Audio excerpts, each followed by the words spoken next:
Welcome to People Love Process. Normally, vector artwork is associated with clean, hard-edged, geometric shapes. This is why it's ideal for brand identity and certain styles of illustration and design. But with the right tools, you can also produce more organic aesthetic as well. So in this movie, we're going to do some digital inking using a Wacom Cintiq 13 and the calligraphic brush inside of Illustrator. We're also going to use the Blob brush functionality to both draw, color, and detail our artwork. So let's jump into it. So this is the device we're working here. And the image you see on this device is some artwork I did a few years back doing just this in Illustrator, digitally inking out. In this case, it was called Viking Soul with a skull wearing a Viking helmet and antlers and stuff. And this is the type of process I want to show you in this movie. Now, I realize not everybody has a Wacom, but if you ever get your hands on one, this is going to show you exactly what you can do. It's really cool. Now, a lot of things have changed over the last 5-6 years or so with the dawn of the iPad and applications like Procreate or Adobe Fresco. What I'm going to show you in this movie, you can actually also do an Adobe Fresco, and then you push it to the desktop. Now, a previous movie of mine kind of showcased that, and I'll be doing another one of those pretty soon as well. But in my opinion, if you have a Wacom, you get a better experience. That's my personal opinion. I think it's a little more accurate as well than the Apple Pencil provides on the iPad Pro. So where are we going to start here? Well, this is the device that I'm working in right now, and I'm not using a mouse. I'm using a stylus. So let's just show you how the Viking Soul illustration came out. That's kind of up close, doesn't show the full wings and everything, but you get the idea. Now, if you're using a Wacom, and even on an iPad, I'd suggest using this, make sure you get yourself a drawing glove. These are really inexpensive, a few bucks on Amazon, but it just allows your hand to flow across the screen because all devices that are electronic kind of heat up. And when it does, your hand can kind of, as you're trying to draw an elegant line, kind of catches the surface of the glass in this case, or the plastic if you have a protective layer on it, and it can hold it up, which doesn't make for a very efficient kind of seamless flow as you're drawing. So make sure to get yourself a drawing glove. So what we're going to do first is I want to kind of explain a few things regarding the digital inking we're going to do. And if I go up here and just select this, you can see it's a path with the profile on it. And that profile, if we look over here in the brushes panel, it's this brush right here. And this is a calligraphic brush, and it's taken the pressure sensitivity of the stylus. So with that selected, if I go over here and I just go ahead and select the paintbrush tool, and I have the same calligraphic brush selected, and the color will be based off of whatever the stroke color, so in this case, a black, then I can go ahead and using my stylus, thick and thin, and get a really nice, elegant kind of look and feel by just drawing it out.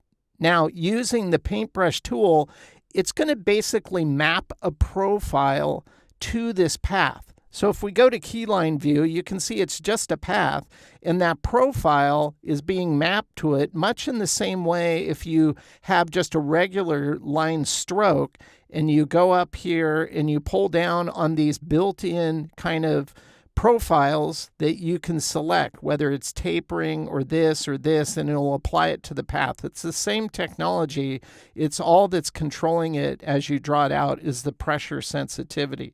So there's a few things you need to keep in mind when you're using a Wacom. And regarding pressure sensitivity, if we double click into this calligraphic brush here, you can see there is no artwork we created and turned into a brush. So unlike an art brush or a pattern brush, or a scatter brush for that example, you don't create basically the base art used for that brush. This is all baked into Illustrator. You just control what it does. So in this case, we have it at 5 points. This is a larger one. I also have one at 3 points and 2 points. Here's a couple other ones up here. And this is just based off of whatever you're drawing. You pick the size of nib, for instance, in this case, it's the larger one.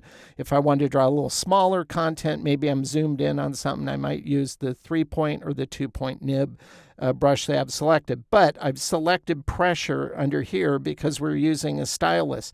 Now, you can use this functionality without a Wacom, like with the mouse, but you won't get the pressure sensitivity. Therefore, you can't do varied thickness lines like thick and thin as you draw because there is no pressure sensitivity with the mouse. So we have it set for pressure. We have the roundness set for 100. I don't want to adjust it so it's like an oval or anything. We're going to keep it round, and fixed, we're just keeping it 0%. So that's what I have that set for. Now, before we jump into this, I want to explain something regarding the type of black we're going to be using, because in Illustrator you have default black. So if I go ahead and grab this and we go to swatches here, you can see I have this default black. I could select that for the color, and I could go ahead and the same thing, just go ahead and draw one out. That's fine. But I could also use what I call an inky black. If I open up this, you can see the name and you can see the break. It's almost like a process black, but it's oversaturated with cyan, magenta, and yellow. I'm working in CMYK mode.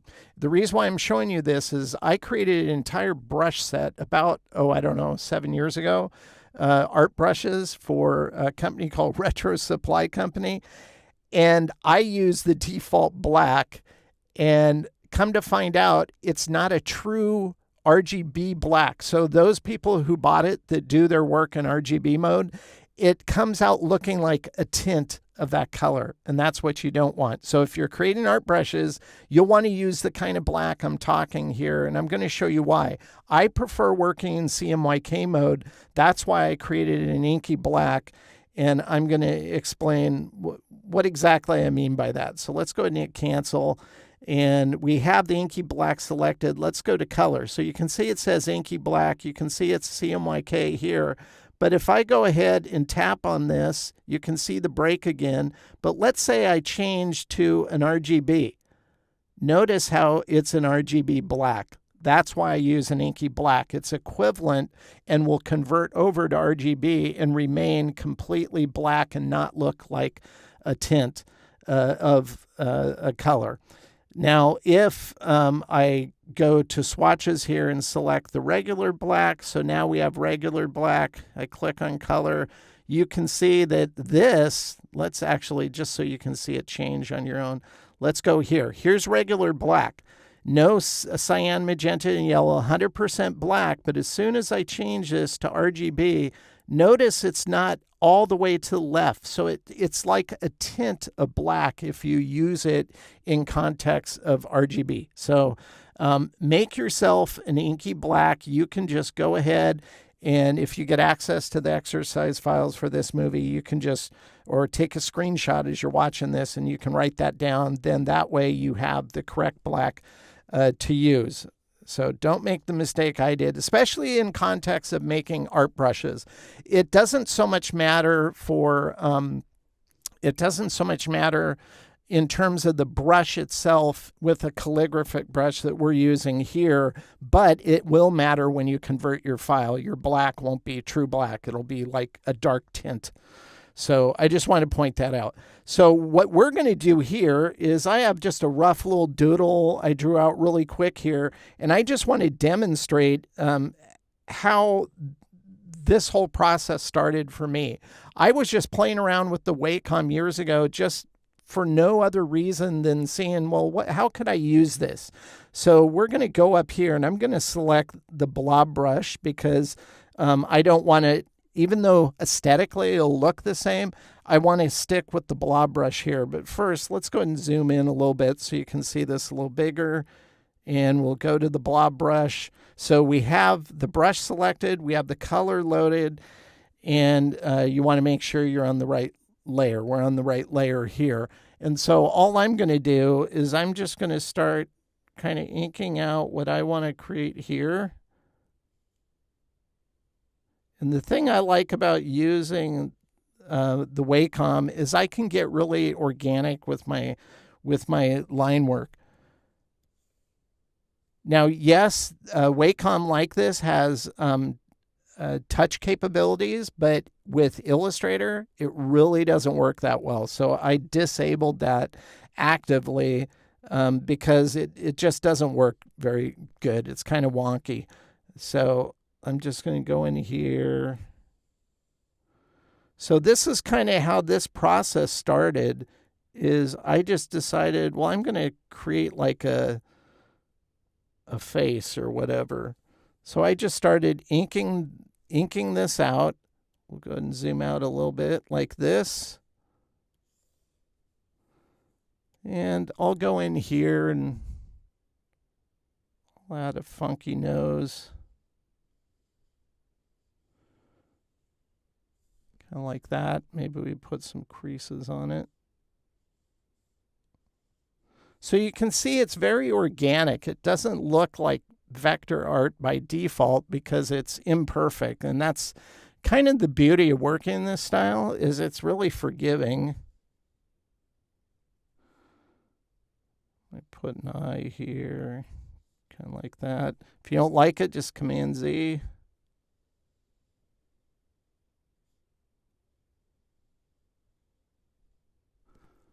Like that. I don't like that either.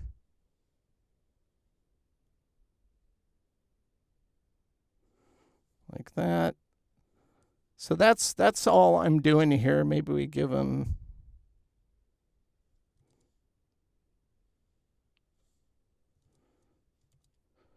also, sometimes it helps just to zoom in. So if we zoom in here, let's go ahead and just draw this out. That looks better. I like that. Let me put a little line here. So that's all I'm going to do is, well, that's all I did when I initially started drawing, is I didn't really have a defined idea. Normally when I show you movies, I'll show you sketches I do. In this case, I just started drawing because I wasn't sure what I wanted to create with it. I'd never used one before. And so I was just kind of experimenting.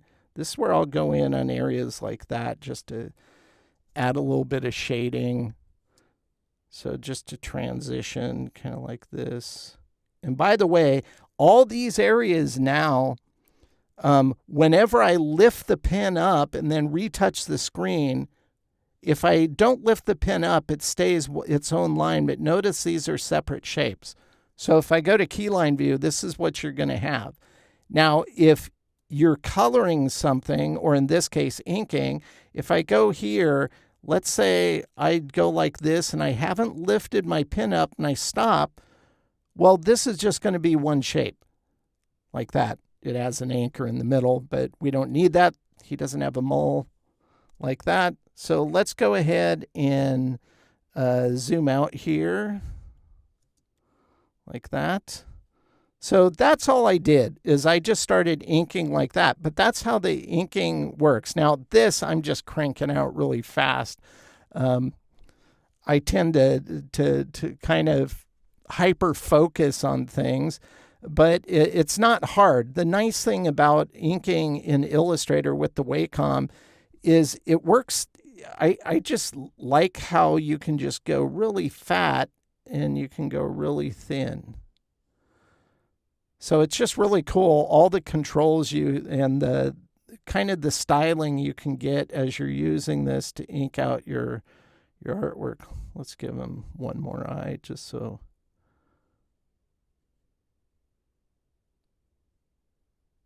Like that. There we go. Give him a bag under the eye.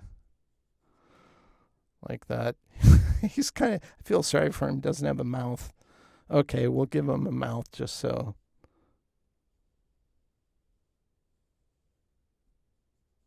And give him some teeth.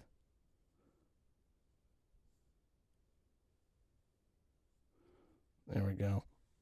Okay, so that's pretty that's pretty crude, but you get the idea of what I'm doing there. Now, as I started drawing this wasn't obviously the final, so let me show you what the final actually looks like. This was the final where I finished drawing his head, and I'm going, well, that's kind of cool, but it's like it's missing something. Then I decided, oh, I'll draw a flower on the left side, and I go, well, now it looks kind of lopsided, so why don't we add another flower to the other side? So I did that. And then the more I looked at it, I go, well, now it looks like it needs something on the top, and so I just drew all this. Now, none of this was planned. It was just as I drew one thing, I kind of filled in the other space to create the other thing. And at this point, I'm looking at it going, I have no idea what this means, if it means anything. And I'm going, but I like it. I like the styling. I like the fact that it's very organic. Now, the next thing I'm going to show you is because I like leaving errors that I make as I go along, because that's the way I work in real life. And I noticed with this, when I went to keyline view, I'm going, what? What's going on there? So let's go to keyline view. And I noticed, wait a minute. You know, I zoomed in on this section. I go, oh no. And you can see these are just paths. But if I go to preview, so at some point I accidentally selected the wrong drawing tool, and I just kept going. I wasn't really paying attention to that it was creating it with paths and the profile maps on it, because aesthetically it's the same as using the blob brush. So at some point I did that, but I also realized that almost this whole flower on the right side, and this must have been at the point I did that, or maybe I drew part of the leaf and accidentally clicked on the wrong brush as I went over to draw the flower, but the flower is almost completely paths. The only thing later that I decided to add were these little lines coming out like that, but it really doesn't matter. It's not a problem. It's just, if you don't want to do that, just pay better attention than I did. I just wanted to show you that because it's not like it's visually wrong. It's still going to work. It just means we're going to have to clean it up a bit. Even if it was all blob brush, we'd still have to clean it up. So what I do at this point is I just Command A, select everything. We're just going to go up to Object, and I'm going to go down to Expand Appearance, and that will take those paths and expand them into shapes. Now, all these shapes are still separate individual shapes. So we're going to go to the Pathfinder, and that's kind of hidden down here on the right. Let's pull that out. And we're just going to hit on Unite, and that's going to unite all these shapes into one cohesive shape. And that's what we want, because that will make it, let's go ahead and go back to keyline view, and you can see we don't have those strokes anymore. It's all just fills the black, and that's kind of what we want. So I just wanted to show you that part, because whatever you draw, whatever it is, just experiment, just doodle. That's all this was. It was just me doodling using a Wacom Cintiq, and I'd never done it before. So I just kind of went with it. And as I went, I added more things. Is kind of fun. It ended up creating something that I kind of like. So once we have it cleaned up, this is where you'll have your expanded artwork, and it's where I want to start thinking about how I'm gonna color this. So let's turn on this layer, and it's at this point that I'll print this out on my printer in my studio, just to have a black and white to look at, because I want to do shading, but I want to figure out how I want to do shading and where that shading is going to go and how it's going to work. And it's easier for me to do that in analog form. So that's why I print it out and I literally draw on it, in this case with the pencil, just to figure out how I want the shading and detailing to look on this. Once I have that, I'll just go ahead and select it, We'll go to the transparency palette over here, and I'm just going to adjust the opacity to like 55%. And we'll go ahead and lock the layer. I'll turn our inking on above it. And so all this allows me to do now is if I zoom in on it, I can just see where that shading's going to go. And that's going to guide my efforts. Now, right now, I'm just going to turn that off and go back to the coloring layer because we're going to start coloring using our calligraphic brush here and the blob brush, but instead of using black, we're going to use this base color here. And we're just going to go ahead and color in, and we're on this layer. So the black is on a layer above it. We can actually lock that if you're afraid you're going to move it. And this is much like how they do comic books, but I think most of them use Photoshop to do all this. So they'll have the inking on one layer, coloring and all the effects they're applying to it on another layer. And that's kind of the hierarchy we're doing here. So this is where I'm just going to start drawing out, and we'll only do part of his face. So I'll only color up to here. And this looks like I'm drawing on top of the black, but I'm not. I'm actually drawing on the layer we selected like that. And you can see it's now underneath. Now on the fill here, I could go back in and I could start filling it in like this manually if I wanted to. Like if I wanted to fill all this part above the eye like that, that's fine. You could do it that way. In this case, since it's vector, I can just select the inside with the direct selection tool and just delete it. And then I get that fill as well. So it just depends which way you want to do it. I'm going to delete that just so it's not messy. Now, I think this is, we need to adjust the value here. I think it's too dark. So I'm going to go ahead and, I don't know, probably, let's see. We'll go to color. I'm using global colors. So we're going to put this at, I don't know, 85 maybe. I think that looks good. Then all I'm going to do is I'll do the next layer here, and we're just going to be inking on top of it. We'll go to the blob brush again. I'm going to go to this light blue, and he's kind of a sad sack type character, so we're going to just kind of give the bags under his eyes this nice blue kind of color like that.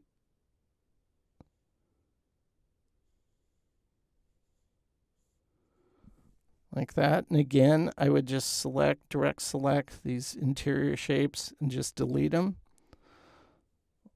Like that. Next thing we're going to do is let's go ahead and color the eye.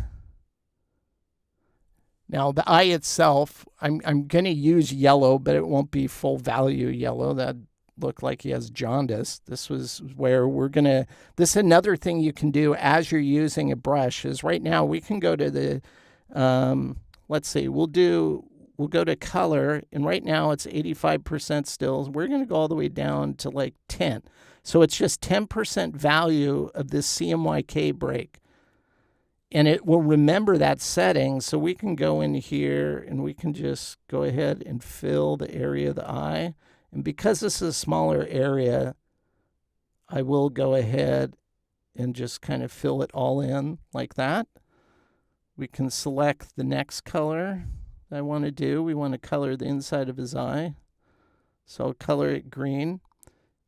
You know, you want to make sure you're full value. Now, if you're at a certain percentage and you select another color, it's going to remember that percentage. So if you don't want it to be that same tint you just used, in this case, I want green. I'll tap green once, tap it again, and it'll load the full value. Then I'll go over here and we'll just color, he has green eyes, like that. And then the last thing we'll do is his nose. So we're going to use this color on his nose.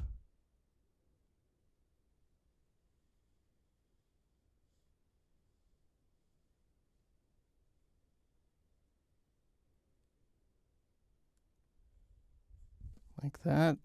select the interior shape and delete it.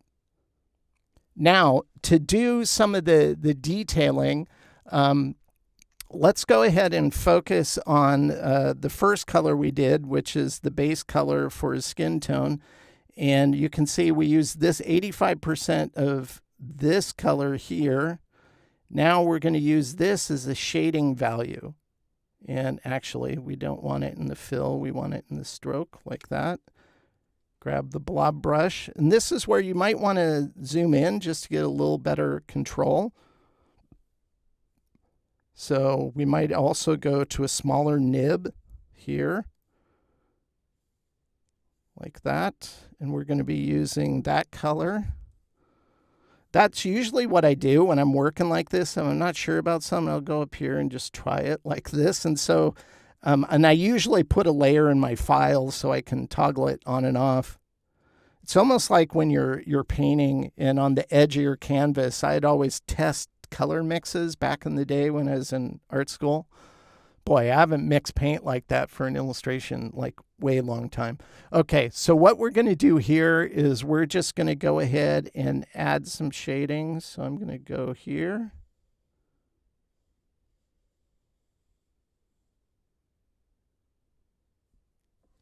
Like that. Now, to get it in the right hierarchy, normally I'll do all of these on their own layer. That way I don't have to worry about it going behind the blue in this case for the eye. In this case, I'm not doing that. I'm doing it on the same layer just to demonstrate. So it actually goes faster if you organize by layers. You can also use the eraser tool with the blob brush, with the Wacom, I mean, because you can just go in and where it sticks out somewhere, you just erase it and it trims it off. We can copy this. We can select this color and just go Command B, paste it behind. Now we can go to the transparency palette. Maybe you want to apply a multiply to this so it interacts with that color underneath. You might not want it to be that full value. So in this case, I'd probably knock the value down so it's a little more subtle to 50%, multiply on that. And that's how I get kind of that shading. Now that I have that multiply set, I can go back here and maybe I want to add a little like secondary values just to give it a little more bump of darkness. And I'll go in here and I'll do that. Oops. And this we'd want to have multiplied as well. We'll set this for 70 like that. And then I think over here we'd also have some, so I'll put that over here. Oops, let's go ahead and just sample this with the eyedropper. Like, I don't like how I drew that out. Let's do that again. So I'm going to sample this, go to the blob brush, and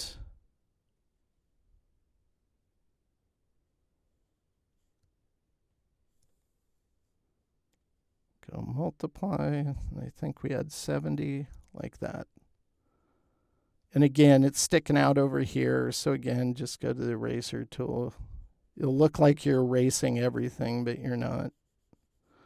Like that. I think that looks good. I'd go in on the blue. I'd do the same. We'll go ahead and do that. We'll use a, we're not going to use a fill. Whenever you're using the blob brush or the paintbrush tool, you're loading the brush color on the stroke. So we'll load that color in here. It's set for multiply. It's set for 70. We'll try that, see what it looks like. And this is where I'll go in and just draw a shading here. So I'll go in, draw this shading.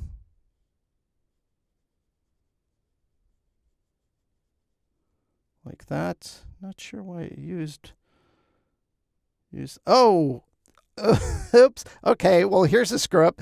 So I'll Command Z that because I was on the eraser tool, not the blob brush tool. Oops. So I was just erasing stuff. My bad. Okay, there we go. We have the right, make sure you have the right tools selected or you'll erase what you just created and you don't want to do that. There you go. That's the correct color. I was wondering why it was white. Okay, kind of like that. Now if I select this, we can go multiply again. In this case, probably, well, Does that look? Yeah, I think that looks, let's try 85. I think that looks good. We'll go over here. We'll just add a couple more shadows. Like that. That looks good. I think there'd be one under his eye, kind of like that. So you can see it's really, it's kind of fun to do this. This is where I'll put on a good audio book and just kind of zone out while I'm just drawing. I don't really talk like this when I'm working like that. Up here at the top, you know, I might want to put one kind of here, and I purposely make it larger than the eyelid behind, because I would select that and I'd clone it, Command C, Command F, select the shading, and then I go intersect, then I'd select the eyedropper, sample the shading. That way it doesn't go past the edge of where that eyelid is. So it's not hard. Let's do one last one. Let's do the green of the eye. Just to give a little more depth there. We'll select the dark green, the blob brush, the right brush here, and we're just going to go ahead and add some detail here. Like that. I think that looks pretty good. Now, when it comes to highlights, highlights are the easiest of all, because a highlight is usually, when I'm doing a style like this, the highlighting is just using white. So it's super easy. You just load white into your stroke, select the blob brush. Boy, that's a tongue twister. Whatever size nib, in this case, I'm using, I don't know which this is. This is the 3.1. And you can just draw right on top of it to get white. So if we want to add some highlights going up here on the top part here, I could just go ahead and start drawing that out, kind of like this, like that. Oops, went a little too far over here. Oops, didn't get that part filled in. You can select it and just delete it. But if I select this shape, go to the eraser tool, we'll get rid of that. There we go. Maybe a little over here too. This is 100% value, and obviously you don't want that. So this is where I would go in and I would just adjust the highlights. So in this case, maybe it's only 65% value. Like that. So that way it's not as stark. Then once you have that, maybe you decide you want to add, a few more. So we're going to go in here. Maybe we add one here. Oops. Add one here like that. And add one right here, kind of like that. On the eye, eyes always look better with like a wet highlight on it, just because it makes it look nicer. So we'll go in here and we'll just add a little one right here, maybe a dot. I think that looks pretty good. This actually would have a nice highlight here. It wouldn't be the same color as the background like that. So not hard. It just takes time to work out.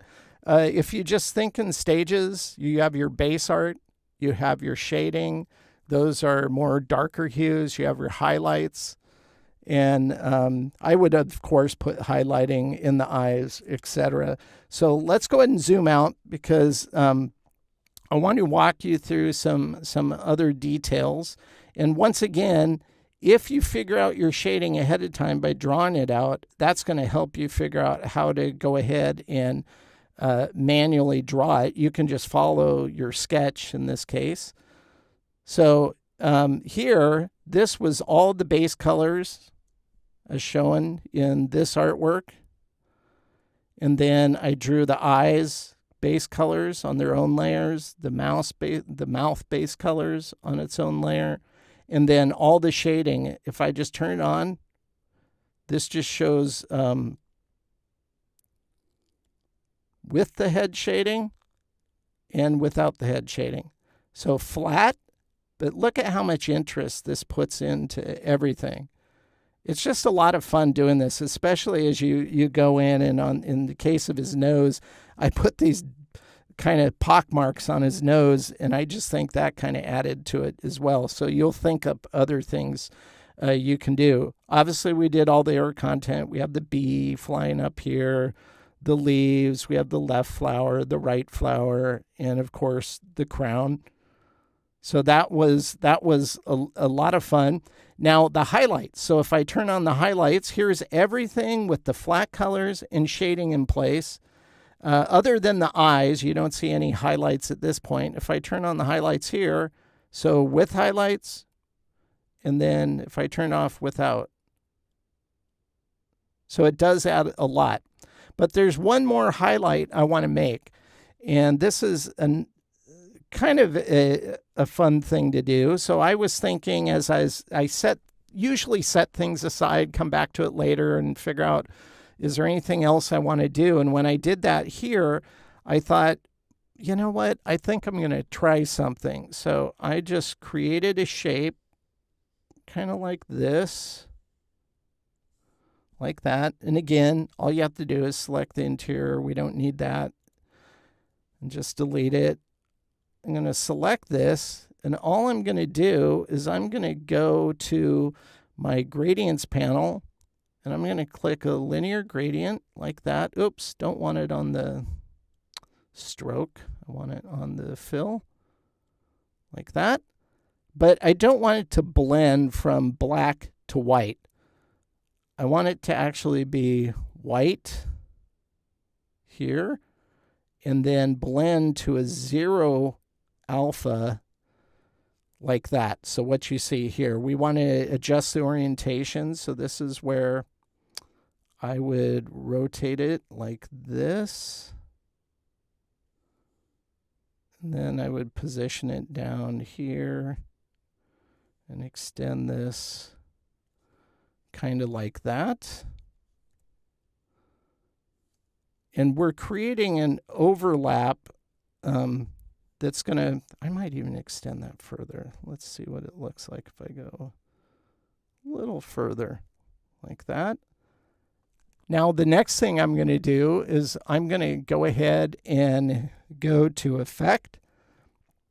And we're going to go to Blur, Gaussian Blur. And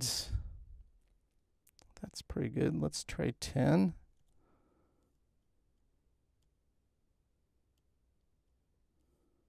Maybe even a little more, 12. Deselect it so we can see it easier.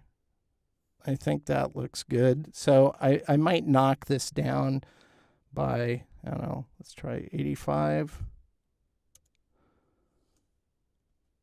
Like that. Maybe more. Maybe even, I don't know, 45. Yeah, I like that even better. So just to add something a little different there. You might even, this might even look better if you go to the Appearance panel. This is where you can control your Gaussian blur if you want to adjust the settings. And right now it's 12. Maybe we go 18 just to diffuse that more, like that. Oh, I like that better. So yeah, that did help. Let's go ahead and go back to layers. There's a couple more things I want to show you, and then we'll wrap it up here. I like this, the way it looked, but I thought it might look better with a colored background rather than a white background. So that's when I did this. I go, ooh, I really like that. And then I thought it needs something more now. It needs to be kind of like anchored in place. And so on this layer, we're going to use another brush, not a calligraphy brush. This is one where you'd have to create the asset that you turn into a brush. In this case, a scatter brush. We're going to use this one. And we're going to use it with the pen tool, not the blob brush tool. And the way a scatter brush works, let's go ahead and load a color here so you can see it. We'll load, I don't know, we'll just use inky black, I guess. And with the scatter brush, if I go down the left-hand side, you can see what it, ooh, What did I? Oh, it applied the Gaussian blur to it. I forgot I had that effect selected. Okay. That's kind of cool, though. I never even tried that before. So what we don't want to do is we don't want a Gaussian blur effect to be on it. So let's go and get rid of that and get rid of the opacity. Okay. Now let's try it again. That's kind of cool, though. I'd never done that before. There you go. That's what we want. That's what I was expecting. But the Gaussian blur, I could see that being used for certain things as well. So all this is that brush resource I created and created a scatter brush. Now, a scatter brush adds a lot of anchor points. There's no way around it, but it does look really, really cool. So this is what we're going to do, but I don't want to use black. I want to use white, and I don't want the value to be super intense. So we're going to go ahead and let's see. We have white, we have the brush, we have this selected. Let's go to transparency. I'm going to cut the value in half to 50. And all I'm going to do is just apply it to our artwork like this. And you can see how cool the background looks when you do that. I want to do it one more time, but I did 50% before. So I'm going to go in here and I'm going to adjust this so it's a little more intense to 70% like that. And then all I'm going to do is I'm going to go around the profile of the head. So it adds almost like a glow effect. So this is all I'm going to do like that. But that's too big. So to adjust the size, we'll go to stroke. And the color of the stroke determines the color. The size of the stroke determines the size of the brush. In this case, it's a 1 point. I want to cut this in half as well. So we'll do that, and you can see what that looks like here at 70%. And I think that looks pretty cool, a lot of fun. So whenever I feel like I'm done with a piece of artwork like this is usually where I set it aside, and then I come back to it later again, and I look at it, and that's what I did here. And it's not that I don't like the artwork, I do. I'm just not sure I should use black for the outline color. And so I want to explore that a little bit. And one thing I should point out, if I go ahead and select the line work here, and we go to Pathfinder, and I'll open that up. This is a plugin by Astute Graphics, really great plugin called Vector Scribe. Notice there's only 3,483 anchor points in this artwork. This is why I really prefer doing this type of inking inside of Adobe Illustrator on the desktop using a Wacom, because you get really nice artwork and control, and it does a really great job of optimizing how many anchor points it takes to create that line. If you do it in Fresco, and pushed it to the desktop, artwork like this, you would have easily 20,000 anchor points. So I don't know why there's a difference between the two, since they're using the same algorithms in Illustrator, but that's that. I just wanted to point that out. So I want to adjust this color. Right now it's black, and by the way, it kind of obstructs art seeing the anchors, so we're just going to go Command H, which just hides it. It's still selected. It's just so you can view it easier. Black's not bad in terms of a color, but I think it'll look better. And so I first decided, well, let's see what it looks like if I change it to a dark brown. And I like that. I like the fact it's more earth tone, but it wasn't as vibrant. So I decided not to go with that. And then I decided, well, maybe it's just a really dark green.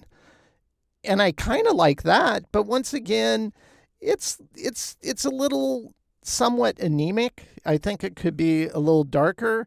And that's where I tried a different shade. I mean, we have a lot of blue in the background, so I decided to try a pale, kind of greenish blue, because I do like aspects of the green. And once I colored it this color, I thought, okay, that's it. That's what it needed. This pushed it over the top for me. So don't be too quick to finish up something.